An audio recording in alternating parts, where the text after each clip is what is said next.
Matt is 18 years old and in his first year of college. He was born with spina bifida and uses a wheelchair to get around. With the physical stuff, I really take care of it all myself, getting around and that kind of stuff. But I do work with a special education person to help me, with some of the more academic-related stuff sometimes. Because I do have some learning disabilities that make certain things harder. Daria is 23 years old and has just graduated from college. She was born with a form of quadriplegic cerebral palsy and has a brain injury that affects her mobility. My abilities are too limited due to my brain injury, and but it doesn't affect my thinking. It doesn't affect my speech. My lower body I can't control. Nick is 14 years old and currently attending middle school. When he was born, the doctors diagnosed him with spina bifida, and at 4 months, he had his first brainstem stroke.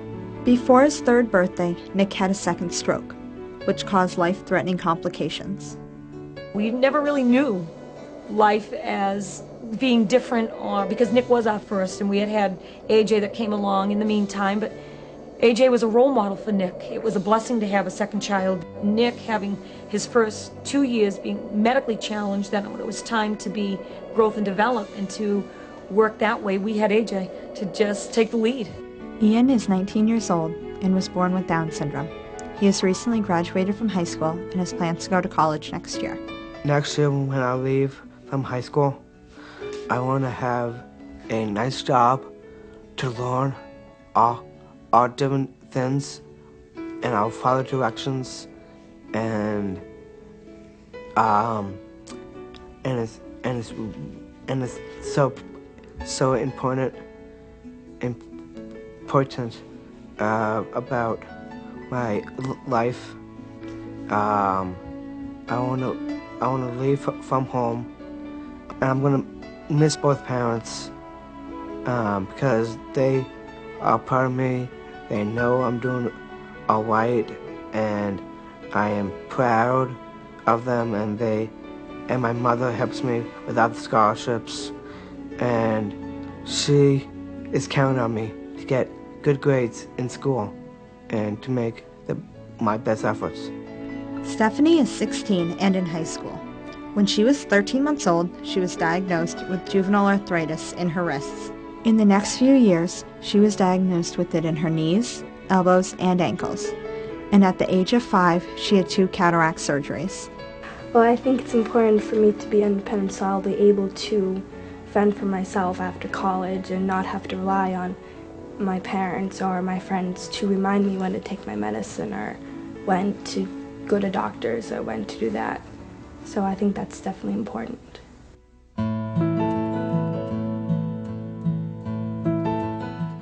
I grew up in Siberia and we had a lot of snow, but unfortunately my country wasn't accessible really, and I didn't really do much. We had an apartment and it was on the 3rd floor. No elevator, no access for the wheelchair. It was a golden cage to me, and I just was stuck in the 3-room apartment. I didn't really get outside. Didn't get a chance to feel the snow up until I was about 17, 18. One of the hardest things for me about other people's perceptions is just, how little they think I can do. Sometimes I find myself having to really convince people that I can do things. I think a lot of it, comes just from kind of ignorance and lack of experience with people with disabilities. When she's invited to a friend's house to sleep over when she was younger, I'd pop in at bedtime to the friend's house so I could take out her contact lenses, and then I'd go back home as if I was never there. The same with medication. When she was younger, I'd have to explain to a friend's parent, what all the medicines were, or speak with the school nurse, explain all of the medicines, etc. But I tried to do it in a way that I wasn't a bigger presence in her life than her friends. Well, I think when you have like a chronic illness, you mature quickly. Like I think I'm more mature than lots of my friends because I've learned how to deal with challenges that most of my friends have never had to overcome. He has a nurse that follows him to school one-on-one, and he has an academic aide that's able to follow him and support him within the classroom and with a lot of his physical needs that he needs. You forget that by the time you need your books, you need your backpack, and you need your lunch, and you need to get to each class on time, the one-on-one aide does a tremendous amount of that almost backstage work so that Nick just flows through his day.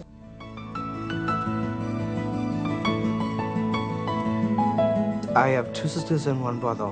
In '92, when I was 9, I went down to Brazil with my parents. My mom went down first to get my brother and sister out of the orphanage.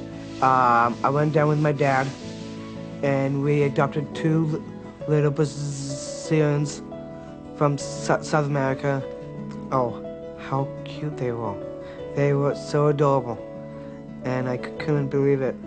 And I had a brother and sister. And they're the best. I think it's made my brother and I closer because we never really argued. I mean, most of my friends are like, oh yeah, I always argue with my brother, I can't stand him. But we never really had that because we were always very close and we'd talk about anything. And he was always supportive of me when I needed help or when I was sore and I couldn't walk as fast as he could or keep up with him. He'd always be very supportive. I have some friends who use wheelchairs. It's probably about 75% don't and 25% do of my percentages of my friends. It's kind of nice to have a mix of both, because sometimes it's just nice to talk about different things that relate to that, with other people who are going through it. I found that that's been really helpful. I came to the United States just for Daria because in Russia, unfortunately, there are not at all accommodations for disabled people. She's smart and, like you can see, she's beautiful, charming lady. And I wanted that she got education and she got married and she got a job in the future. I wanted to give Daria real life.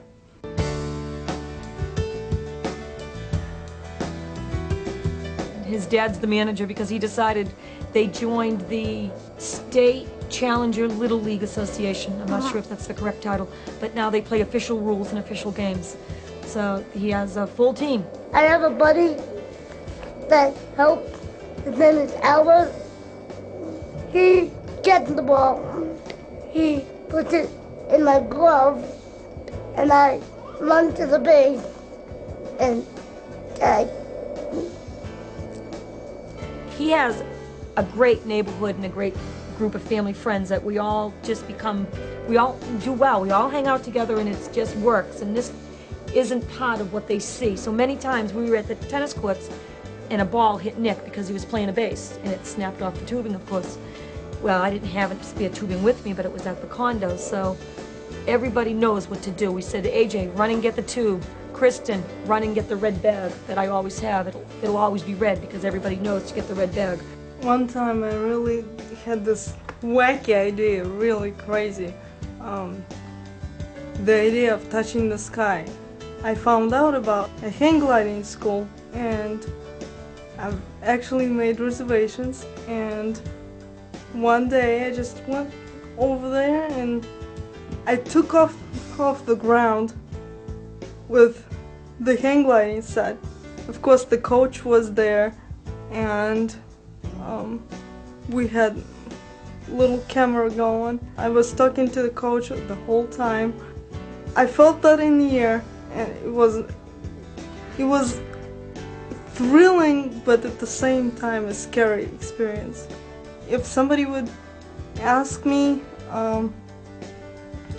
if I could do it now, yeah, I would.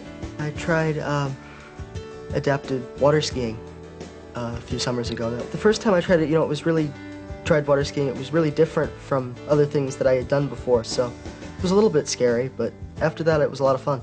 I go to a camp in Vermont every year. I've been going for about 5 or 6 years now. It's 40 kids with juvenile arthritis or related diseases. It's just like a regular camp. We do canoeing and there's a ropes course and we have activities at night. But it's the same, almost the same kids every year. So we make lots of good friends and we communicate online, and I keep really close friendships with all my friends from camp. I feel like having fun with friends, skiing in nice, sweet, powdery snow, and go fast, and we do everything we do, and when we chat, hey, what's up? Nothing much. I made this rap, and it's really cool. Hey, my name's Ian Clementina, and I know what I'm gonna go. I know what wanna go, and I wanna ski everywhere, and I ski black diamonds. I thought I might do something that I could help other people who have had the challenges I faced in my life. Give back to people who have given to me. For me, it's kind of helped me to believe that I can do anything I want to. I feel very, very grateful because I have my mom and my dad and my two brothers that love me to death.